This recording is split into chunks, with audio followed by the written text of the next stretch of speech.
Dude, we just rolled up on a Malayan crate that was biting this Sicilian. All right, guys, welcome back to another video. Yes, we got my boy Yazzle here, and we are about to embark on a hike to a camping spot for the next 2 nights. This area can be really challenging, but it's really fun to go and hike, and we're about to get to it right now. I can't film too much as like battery is limited. I only have 1 power bank, but I'll see what we can add in. Let's go. Okay, Let's go. 5 minutes in. How's it going? Not good. I'm just absolutely drenched with sweat, like dripping all over 5 minutes in. It's going to be hard to film vlog updates, especially carrying 2 bags. Truncation. Update from the trail. Holy crap. I've been carrying two of the heaviest bags on this hike. But I just got to the top, like the rest of the way to the campsite is downhill. That's the hard part over with. And I think I just beat the rain. It's thunder in the background. I don't know if you can hear. Yeah, you hear it there. So I'm really optimistic I can get to the campsite before we get soaked. Obviously I'm soaked in sweat already, but the bags are still good. That's why I want to keep dry. This is the vibes right now. We got up here absolutely pouring. The first rain we've had this trip. Look, look at these dudes. All right, stop raining and you guys can take a look at our campsite. Some really nice waterfalls here, surrounded by high quality rainforest. It's kind of a mixture of some logged areas where some logging tracks have been, and other hillsides like this on the left, a pure like primary rainforest, unlogged. Look at this, absolutely beautiful. We're gonna rest up a little bit longer, wait for it to get a bit darker, and then we're gonna hit the trails. Fingers crossed, guys, fingers crossed. All right, guys, the time has come. We've just been sitting up here at the top of the waterfall watching the lightning. But it's dry where we are, and it's getting dark, so we gotta hit it. First find of the night, literally right where we were sitting on the edge of the waterfall. A giant river giant river toad. This guy's sitting like a toad from like some classical European like folklore, you know? He's literally sitting like a toad from classical European folklore right now. But this is not a big one. This is like a medium-sized one at most. Bruh.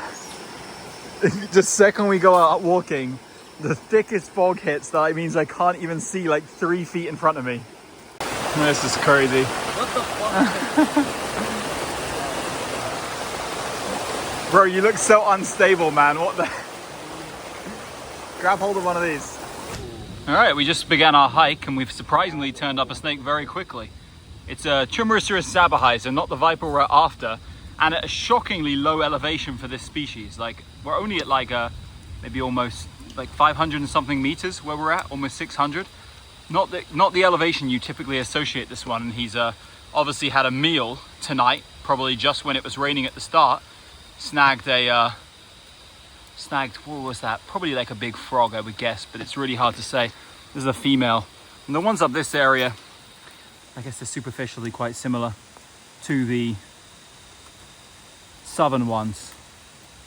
But also I'm trying to see if it has like elements of Thai sabahai intergrade all the way up here near the border with Thailand. Yeah, it's nice to start the night off with a snake. It's very, very difficult to find snakes in these forests. We found something cool. All right, because it's the popular hiking trail, we're gonna move it off in a second, but I just thought I'd take another shot. I checked the elevation, 540 meters, which is definitely by far, by a huge margin, the lowest I've ever seen this species in like Peninsula Malaysia mainland, which is just, yeah, that's pretty crazy in my opinion. Very interesting. You'd think that like Hagenii would be absolutely dominant at this elevation, especially in these forests like they are in the border forests of Thailand, but somehow sabahai is just chilling out here. This one actually looks really, really nice. I like this shot. All right, we're gonna move him. Right, the visibility is literally some of the worst I have ever experienced at this like elevation. It's not like the summit of a 1,000 meter plus mountain. Like, even the thing is, it looks somewhat better on the video than it does to my actual eyes. Look at this, can't see anything. All right, we are gaining elevation here. We've been going up. The trail like up the mountain is actually a lot more chill than the craziness we did with our heavy ass bags in the daytime. as you can see, much more kind of flat, a lot of sections and gentle slopes. It's still a logging path, unfortunately, so habitat isn't really right for our target, but we're kind of hoping if we get far enough up, we might either get to where the logging stops or some streams where we can follow, which would get us out of like the logging area. But damn, any Wallaces here? Any Wallace Maxes? All right, we just reached the cave and, oh, where you going, bruh? Where you going?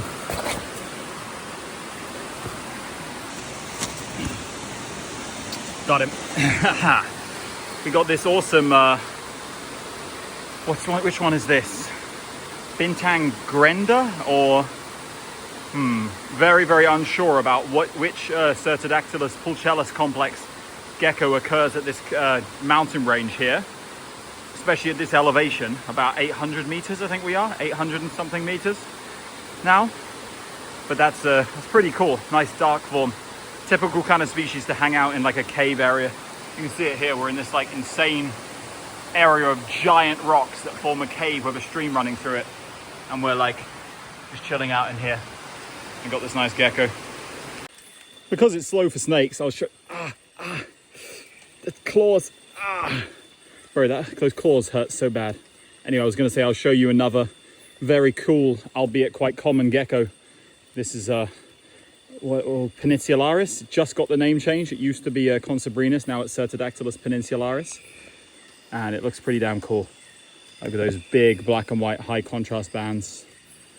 Big head and very big claws. Go back on your tree. We found like one relic primary rainforest tree here, and just watch the guys go and stand at the base of this.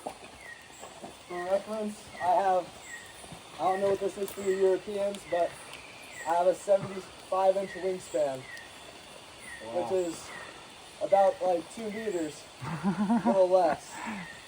And it's like, just, yeah, that's insane. Check it out. Brush-tailed porcupine eating rice. Best find of the night for sure. All right, weather and conditions was pretty truncated up at the campsite, so we've come back down to the bottom and we're gonna do some more herping. Same areas we were the last couple nights, which is awesome for us. I love it. God, that noise. Some pythons and some more cobras, baby. Let's go. Here we are back in civilization, eating some normal food, drinking some expensive coffee. These guys think they're so funny. How you feeling? Way better than yesterday. Are you ever gonna go hiking in the jungle again? No. No. What about you? I thought it was pretty fun. Henry's a bitch. Anything else? Going hiking tonight? Let's go red crate tonight. Red crate tonight. W's in the chat. Westside Barbell. Yeah. Hi guys, due to some flashlight and gut health related truncations, we're getting out a little bit later than we would have hoped tonight, but that's not going to stop us from going extremely hard. Despite the fact when we went up camping on the mountain, it was just pouring with rain. Of course, when we get back to the lowlands, it's bone dry, but that is not a bad thing, especially not for seeing snakes on the road. And we're going to do a lot of hiking tonight. We're basically just going to go really hard. None of us really slept last night, but that's not going to stop us from making the absolute most of our last days here in Peninsula Malaysia herping. So let's get right to it. I'll let you know when we turn up the first interesting sighting of the night. Huh? Let's go. Let's go. Just road cruised this Atticus Atlas here. Very, very tatty one that was just like floating around the road like a leaf. You know, put it in the ground and show you how it flies. Look. Thought it was a bat. Yeah. There you go. That's all the flying it does. Amazing. I'll leave you there, buddy. Reaching the end of your life for sure. All right, first snake of the night has finally showed up. It's Boiga drapezii. It's still relatively early in the evening, so we could still turn up a lot more. And this guy was just crawling along the bushes on the edge of the road. We've seen a few of these this trip. They seem to be doing well, and all of them have been super defensive. Very chill, like this one here. Not trying to bite. And even if he does bite, I don't really care. Because drapezii, very small-headed Boiga, very small venom glands, and he's unlikely going to chew on me long enough to have any effect whatsoever, even if it could affect me. But very nice. There it is, our first snake here. Lots of Boigas on this trip. Just not too much diversity. We've just been seeing mostly just Cynodon and drapezii. I hope we turn that around and a couple more show up before we're done here. We've got more nights and we've got more of tonight, so let's go.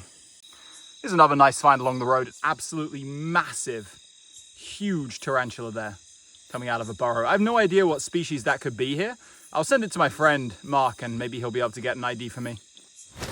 All right, me and River have left Henry road cruising and we're doing a bit of stream hiking. Habitat looks great here. I've never hiked this particular stream before. It's very, very accessible, which is nice. But we haven't seen jack shit. Like, stream hiking has not produced a single snake since we've been here. We're hoping that changes now. There's huge prints in the sand here. I don't know how well you can see them. Oh my God. I think I know what that is. Stream walking has not turned up one single snake, but wait, hold on. Literally, as I say that, there's our first Malayan vine snake of the trip, just chilling there. Literally, that was a 100% legit find on camera right when I was saying that stream walking hasn't turned up anything. Yeah, Haetelomycterizans is chilling in there. All right, so off to a good start, hopefully more to come. On second thoughts, I think this might just be like a very, very strange Haeteloprocina. It doesn't have the typical color of Mycterizans. It's got a red tail and a more elongated snout, but you wouldn't typically expect Pras to be already green like this at this size. But still, it's a snake, and I'll take that. Let's keep moving. Dude, we just rolled up on a Malayan crate that was biting this Sicilian. And unfortunately, Henry found it. When he found it, it just got disturbed and dropped it. And we tried to keep putting the Sicilian in front of it, but it just has zero interest. I'm gonna touch this guy for the first time now. But damn, we got yet another elapid so soon after we just got our first snake of the night. And the night has officially come to life with a genuinely good find. Because Malayan crates are nowhere near as common in Peninsular Malaysia as they are in southern Thailand. Even though we're somewhat up near the border, like I've herped here a lot and I only ever saw one before. I've seen more king cobras here, substantially DOR and alive, than Malayan crate.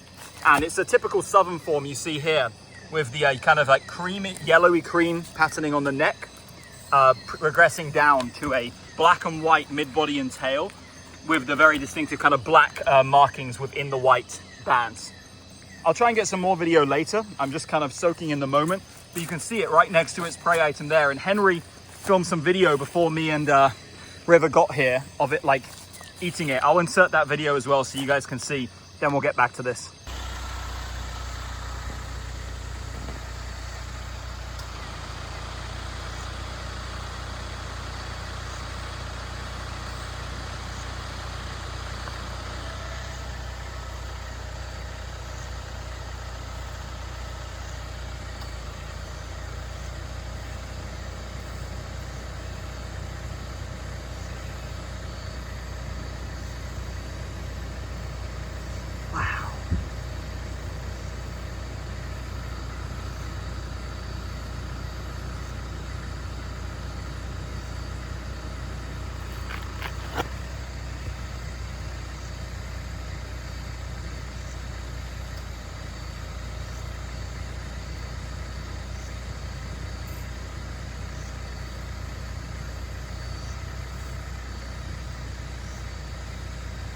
All right, guys, because we felt bad about disturbing it in the middle of its meal, we bagged the crate up for temporarily while we drove around and dropped the Sicilian in the bag.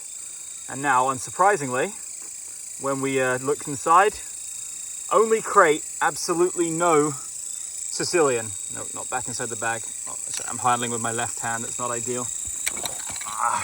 Check that out. And you can kind of even see it's a little bit chunkier in the body where that guy's gone down than it was. Very, very small head on this guy. Very small head. Let me just grab a quick photo while he's in this position. Anyway, while I tried to take those pictures, he started blitzing. But we got a nice look at it for a second, and we've had a good look at this snake, and he's got his meal in him. So I think we're going to let him crawl off exactly where we got him here. All right, there you go. Henry just picked up this bitey Boiga benculoensis. He spotted it in the ferns right behind here. And we have yet another species tonight, which is very nice. This is actually shaping up quite well, considering how the previous nights have gone.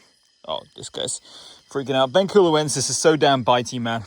There's nothing like those Trapezii we had earlier. These guys love to bite, and they really will get their teeth in as well. They really will. This is just a sub-adult, which is about to, well, it is undergoing the color transition. As you can see, it's already green on the head. And it's got greens coming through, and you can just start to see those pink bands. They're coming through first as orange. You can just see them starting to come through. But yeah, already totally green on the head and very nice snake. We were really hoping to see Benculoensis on this trip. We want to see as many boigas as possible, actually. And we've seen several Trapezii. It was about time that we picked up a Benk. Are you going to bite me? You going to bite me or are you going to be chill? See, Benk have kind of sharp teeth, I'm not going to lie. Not that I mind it biting me. You can just see it on my hairy arm. All right, let's keep moving. Bruh, how is there a leech on the outside of the car window? How is that possible?